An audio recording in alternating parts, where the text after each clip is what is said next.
Hi, everybody. I'm Dan Stern, chairman of the board of film at Lincoln Center, and welcome to the 59th New York Film Festival. Yeah, thank you. So tonight's always a fun night. We're at the Centerpiece screening of a 17-day festival that's very complex to put on, but imagine how complex this has been during COVID. You're going to see an incredible film tonight, Jane Campion's The Power of the Dog. So you're lucky and on a big screen, and we're back together, and it's fantastic.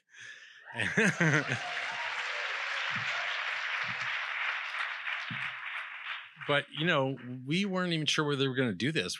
As we were all talking, the staff, the board, in the spring, and after last year, we were just outside in drive-ins. We were watching the other festivals in Tribeca and Venice and Telluride and Toronto, and what happened? Did people show up? And we just decided, listen, we're New Yorkers. This is important. Film is important. Let's just be strong about it. We'll require vaccines from everybody, and we'll ask everyone to kind of be in this pack together where we'll really wear our masks. You don't have to upstate right here, but everywhere, but you guys do. And so I ask you, and it's really working. We've been packed. That's not what I expected.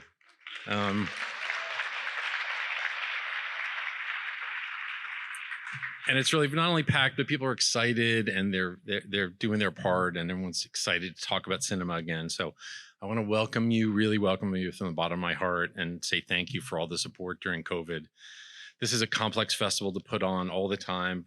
How many of you are here for the very first time? Wow, lots of hands. I love that. So I know this is big, stuffy old Lincoln Center, but you're welcome. It's actually fun. Our ticket prices are the same as everywhere else.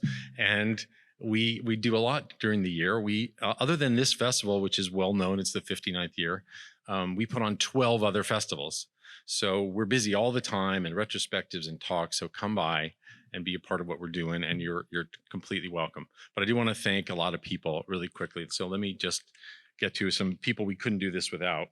So our sponsors this year are the New York Times, Vanity Fair's Awards Insider, and HBO. And our festival sponsors, Campari, and our travel partners, American Airlines. So can you join me in thanking all those guys?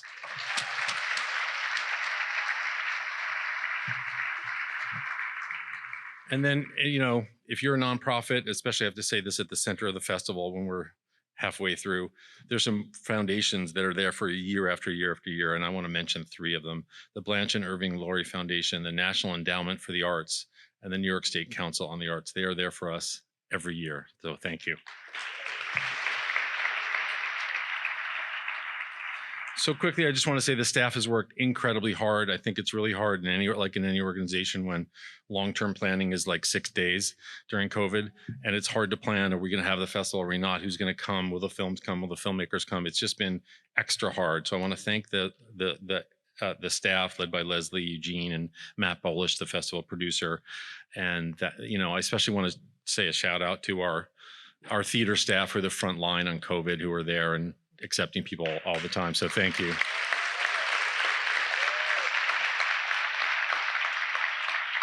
So welcome back. Thank you for your support. Thank you to our board.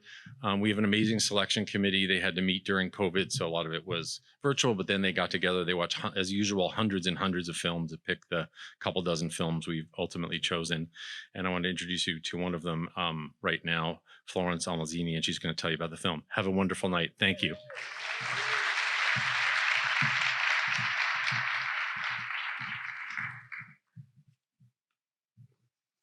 Thank you so much. It's great to be here. It's really great to be here for the New York Film Festival, and it's 59 edition. I always want to say 49. I'm just making myself younger.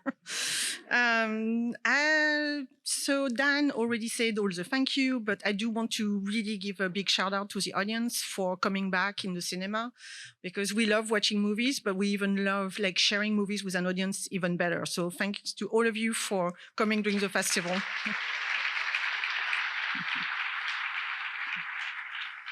I also want to thank Netflix, the distributor of tonight's film, The Centerpiece. We were really excited to have a retrospective with Jane Campion 4 years ago, where we can show all our filmography, watch film, rewatch film, and discuss everything with her. And it made us like even more eager to see when she would come back to the big screen, actually a very big screen tonight, so we're very lucky. She's a filmmaker who's really talented, very exciting to follow, and it's been sort of a break before she came back. The new film is really exceptional. I think it's it's hard to say it's our best film. It's just like it brings new height in the film. It's a rich canvas that allows the complexity of the character to fully develop. The filmography is completely amazing, and there's a very intriguing soundtrack that follows all this. The cast that she put together is remarkable, and you will be mesmerized by all this beauty. Without further ado, I would love to bring to the stage tonight's director, Jane Campion, to say a few words.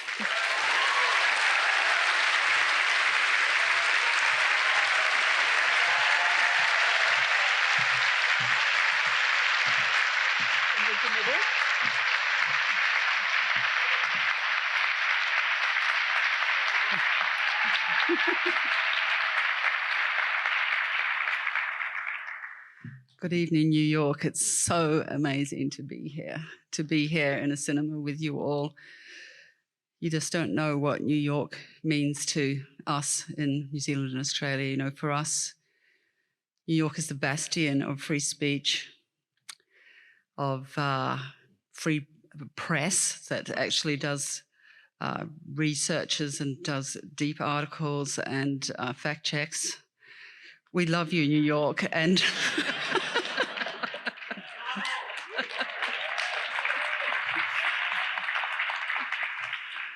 and I'm actually virtually a New Yorker. And I'll tell you why, because I clean my teeth to Michael Barbara talking about what you need to know. I get up in the morning and I use my New Yorker app to check the news. Not the New Yorker, the New York Times, and then also the coronavirus version of it. And then I read my New Yorker. And I actually have to pay for this because it means that I have to live a day behind the rest of Australia and New Zealand because we're actually ahead in Australia and New Zealand, but I'm quite willing to do that. So really, I am virtually New Yorker, and it's so good to be with you tonight.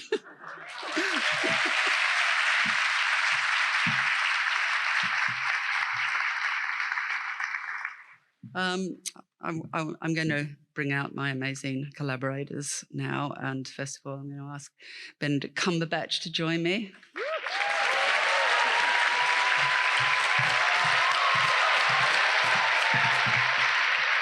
What are we doing? Yes. Kirsten Dunst.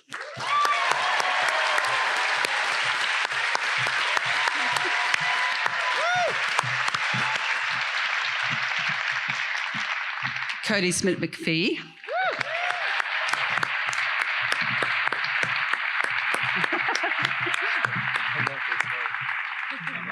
And my cinematographer, Ari Wegner.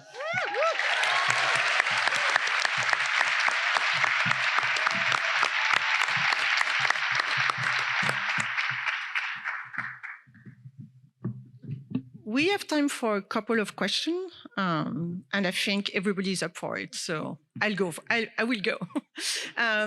It's an adaptation of a famous book by Thomas Savage called The Power of the Dog. So you haven't seen the film, so we're not going to reveal anything yet. We'll try. But can you mention what attracted you to the book to make it from the page to the screen? What was the turning point for you? Yeah, it's very rare when you read a book, and actually it's not such a famous book. It's a book that has been overlooked, you know, like I think is an extraordinary book, but it's an overlooked novel. But it's very rare when you find a book that its themes, its story, its characters work so well together, and that the narrative all join together to sort of expose each other. And actually not sort of slow down at the end, but kind of has this beautiful rise. Mm-hmm. And so I just felt like, God, I've read a great book. And that was enough for me for a while. But after a couple of weeks, I went like, I wonder who owns the rights, And I asked my agent, and she found out that a Canadian guy called Roger Frappier owned the rights. And I went, oh, okay. And then a couple of weeks went by, and I said, should we call him up? I wonder if we need someone to make the film for him. And so it went like that. And fortunately, Roger very, very kindly gave me the opportunity to adapt the story and to direct it, and which I did so with a lot of my other producers. I need a lot of people to lean on. As you can see, I'm spending so much time reading my magazines, newspapers, etc. I mean, it's a 3-hour job, right? Obviously, you did bring an amazing cast together. And can you talk a little bit about the process to bring everyone? And did you start with someone in particular and work around it to make sure the chemistry was right? Or did you just pick names and like, this is what I want, and they will work together, even if, Look, when you see this film, you'll understand that I had to find somebody who would take on this character, Phil Burbank. He's a cruel, suppressed man, and it's a hard role to take. Americans usually want to play heroes, so.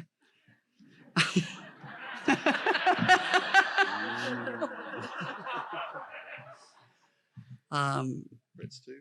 Brits. No, I think it's a real actor's role for that reason. It's not it's not necessarily a fantasy role, but I think it is in another way because it gives you these extraordinary opportunities. But you can talk more to that, Ben.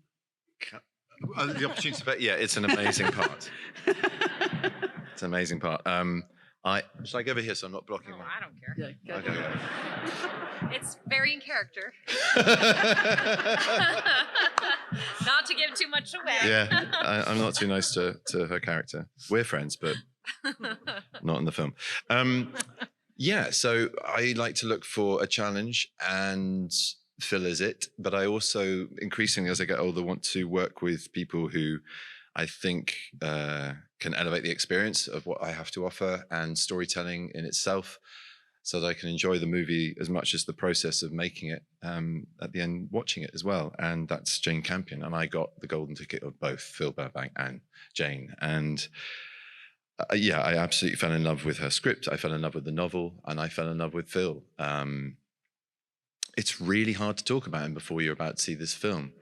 I think I should just leave it to all of you to have your experience, but mine was amazing. Oh, sorry, I'll shut up. Thank you.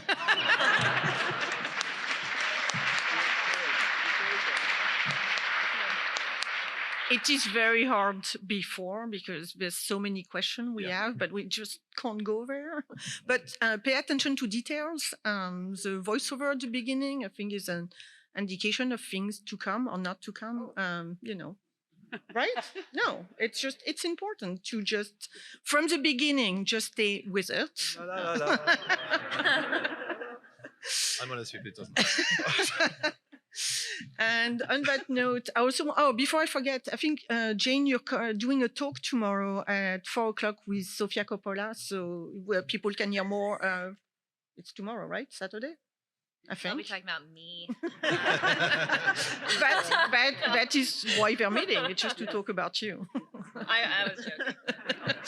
You never know. Yeah. I'm actually not sure when that's programmed. I think it's tomorrow at 4. Okay, we'll find you. And on that note, enjoy the screening, and thank you so much for being with us tonight. Thank you.